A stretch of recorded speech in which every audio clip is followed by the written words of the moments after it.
Today, we are traveling to one of the most important spots in Qatar, a place which tells the story of Qatar and its people from earliest times to today. It is bringing Peninsula's natural history and Qatar's rich heritage and culture.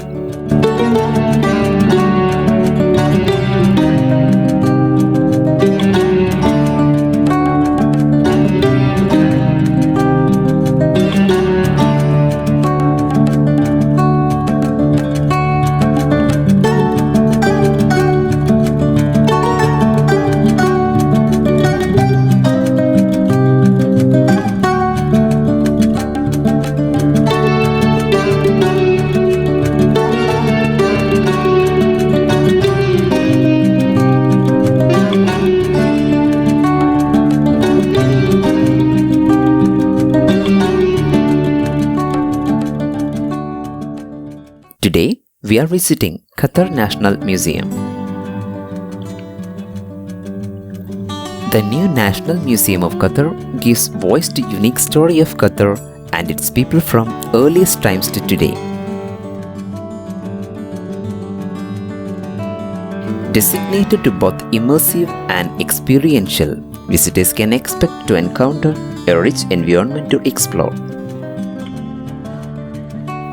The galleries at the National Museum of Qatar are now open with precautionary measures in place. Museum is now open from 9 am to 7 pm on all weekdays and Fridays from 1:30 pm to 7 pm. Museum is spread over 1.5 kilometers. Visitors journey through on an exciting mix of all-encompassing environments and compelling storytelling that will engage all the senses.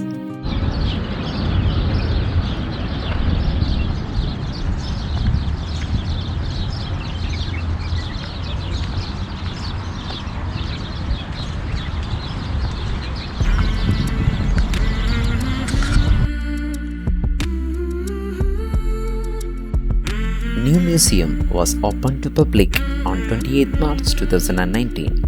It features an innovative design.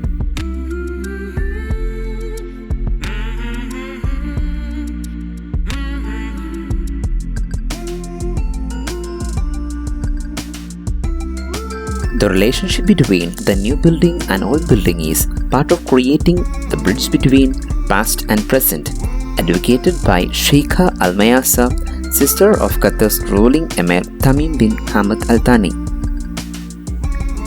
Time magazine named it one of the world's greatest places to visit in 2019, citing the integration of immersive video screens and dioramas.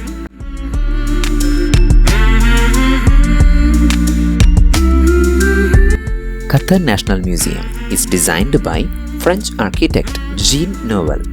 The museum makes a dramatic addition to Doha's landscape with its curved discs, intersections, and cantilevered angles, all inspired by the local desert rose. The unique building embraces the newly restored palace of Sheikh Abdullah bin Jassim Al Thani, which itself represents the heart of Qatari national identity. The museum, which is open to all, provides visitors with a wide range of ways to participate, learn, and relax. For students and researchers, the dedicated research center and laboratory provide newly study opportunities.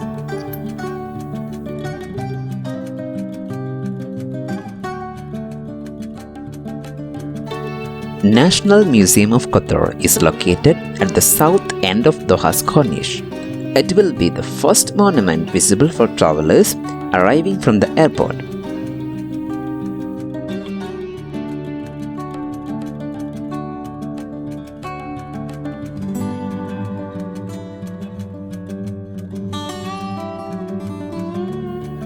Building design is inspired by a mineral formation commonly found in the deserts. The desert rose is a rock formed when minerals crystallize in the crumbly soil just below the surface of a shallow salt basin.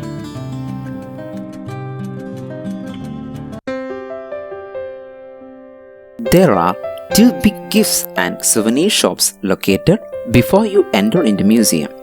Various kinds of Qatari handcraft and gifts are arranged here.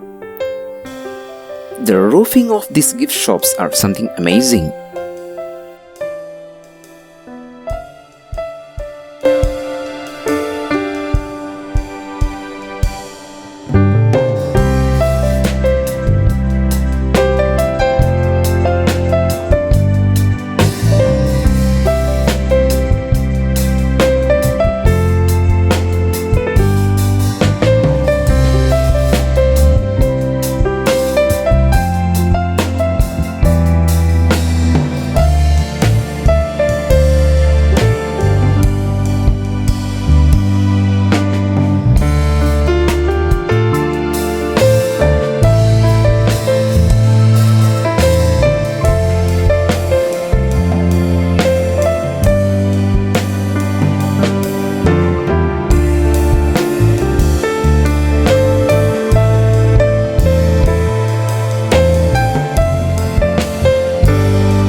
We will be able to purchase craft materials, historical souvenirs with a reasonable price here.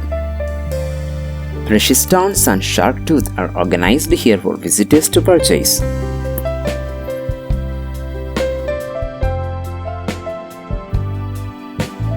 From the entrance, the route passes through the succession of impressive multi-shaped spaces until it reaches the restored palace of Sheikh Abdullah bin Jassim Al Thani. Uplifting of Qatar Peninsula is portrayed in the first galleries. 23 million years ago, at the beginning of this period, Qatar was covered by shallow tropical waters. Sea turtles, marine crocodiles and dugongs all lived here. Later, Qatar Peninsula gradually rose above sea level. The climate was much more humid than today, and the Qatar was covered by grasslands and rivers. Ancient species of freshwater crocodiles, ostriches, elephants and giraffes walked over the land. 55 to 30 million years ago, the Arabian plate began to separate from African plate and moved gradually towards Eurasian plate. The Arabian Gulf and the Zagros Mountains formed as a result of this collision. This fossil is the only known evidence for 400 million years old species of amur-plated fish, which is known as Cataraspis diprofundus. As Earth continents broke apart and reformed, Qatar got changed its position and it influenced its climate, environments and wildlife. Qatar was once home to strange sea creatures and land animals. Today, the fossils of these species help us to understand what peninsula was like million years ago. In southern Qatar, huge sand dunes rise from the desert plain. The lands were full of various animals like sandcats, Arabian horned viper, Arabian oryx, falcons, etc.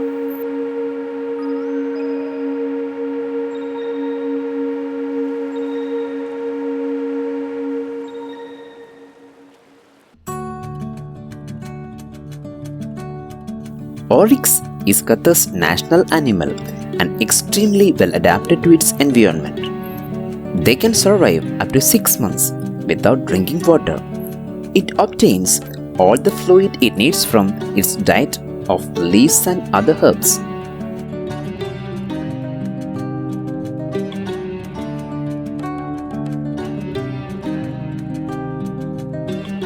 The objects displayed here come from the first major urban excavations in Qatar, which took place in 2013 and 2014 near Doha's Souq Waqif. These objects are from 1800s.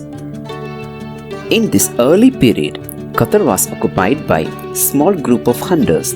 They moved regularly, hunting game with stone tools. The process of stone tool making begins by striking flakes from a large stone. These flakes were then shaped into tools. Stone scrapers used to clean meat and other stone blades are displayed beautifully here.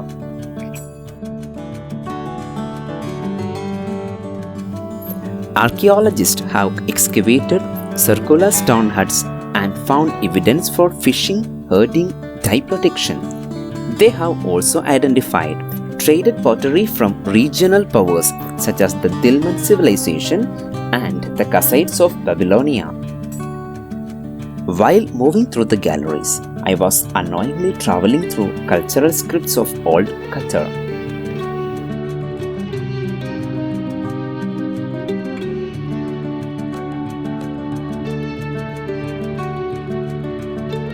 These vessels were found at Al-Khor and are significantly worn, indicating heavy use. This type of pottery is known as Baba and is typical of the Dilmun civilization. The ability to navigate on land and at sea was essential to life in Qatar. Qatar's inhabitants moved regularly around and beyond the peninsula, spending winters in island and summers on the coast. These are navigation aids such as telescope and compasses were used with traditional knowledge and skills, especially during long sea voyages. The compasses in a wooden case has glass window where a lamp could be fitted to illuminate it when sailing at night. Large earthenware jars stored water when people settled in one place for longer period. The jars were buried in the ground to keep water cool and clean. People collected water from wells using these water containers. These are made up of leather and rubber in 1800s and 1900s. These saddles were used for riding camels. The wooden frame would have a cushion on top and soft pad underneath for the comfort of both rider and camel.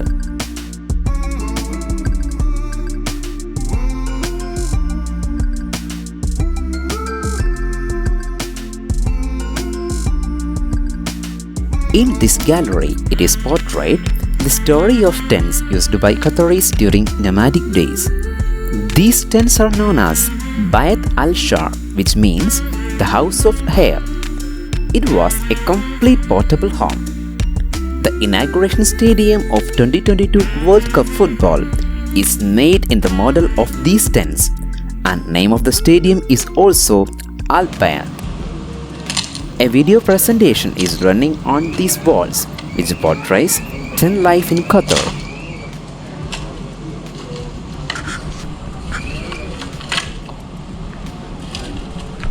Women wore the Bayt al-Shar from camel or goat hair or sheep wool. They wore long sections of fabric, then attached them together. The natural fibers swelled up in the rain, which prevented leaks, and shrank in hot, which allowed cooling breezes to pass through. Furnishings within the tent was simple but colorful.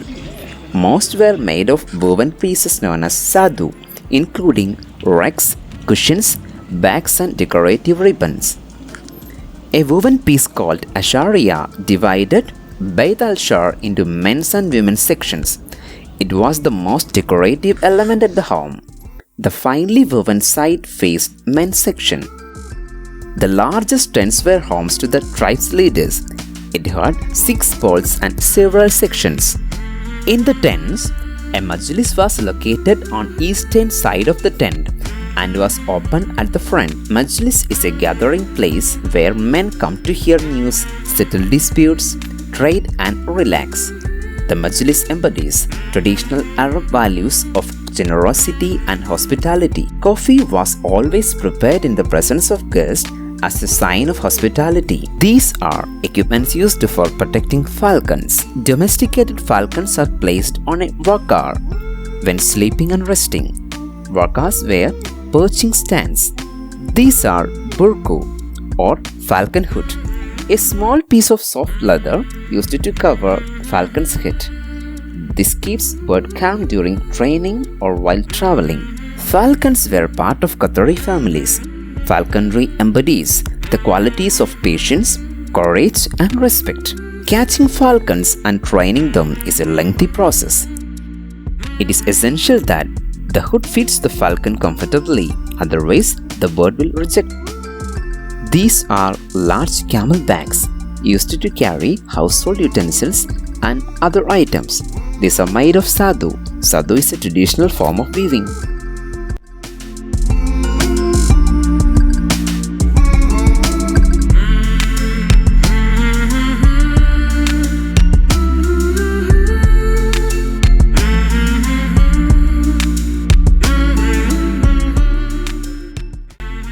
These are wide range of cooking equipments used by Qatari people in olden days.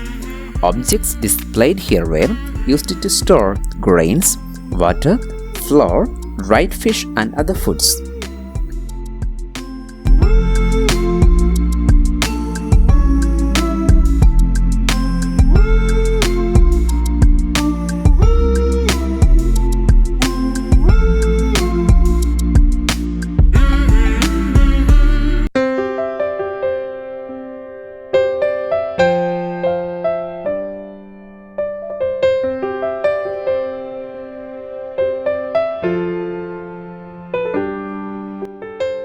Traditional boats of Qatar were known as those. Different types of those were used in Qatar for fishing, pearl diving, coastal trading, and ocean voyages.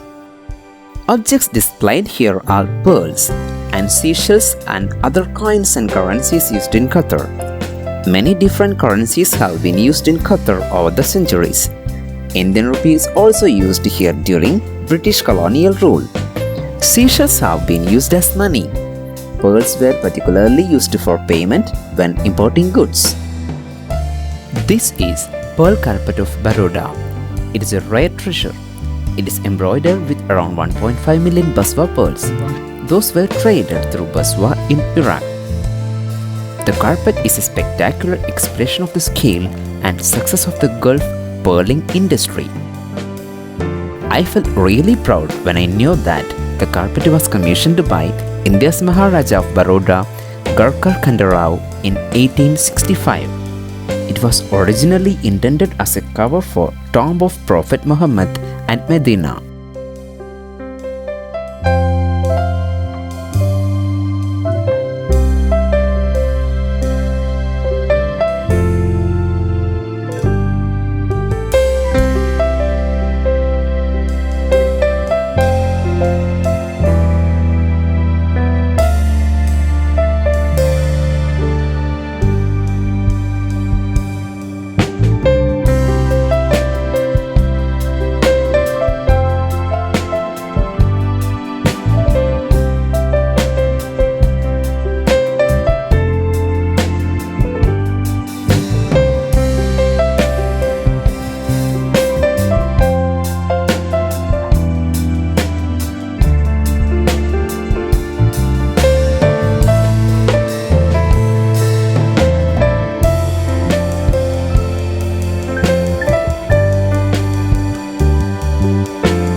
These oil pipes are from Dukhan, the location of the first oil well in Qatar. As oil industry developed, pipelines installed across Qatar. These pipes used to carry oil to export centers called Masaid. Now also there is a place called Masaid in Qatar near to Sea Line Beach. This gold-plated wood and red velvet chair was commissioned by Sheikh Ali bin Abdullah Al Thani and was made in India in 1935. Sheikh Ali used it for official celebrations and events. These are British medals awarded to Sheikh Abdullah bin Jassim Al Thani. Queen Victoria first issued this type of medals in 1878 when she was Empress of India. It was awarded to Sheikh Abdullah bin Jassim Al Thani. The next gallery shows present life and politics of Qatar. This new National Museum is organized in 3 chapters: Beginnings, Life in Qatar, and Modern History of Qatar. Each theme is presented across 11 highly individual galleries. The National Museum is dedicated to the history of Qatar. Qatar is also about people who settled along the seaboard, setting up the coastal towns that became ports of call for passing nomads, as much as local fishermen and pearl divers. And so, the native fauna and flora and the nomadic people and their long-held traditions are the very first features of the history of Qatar.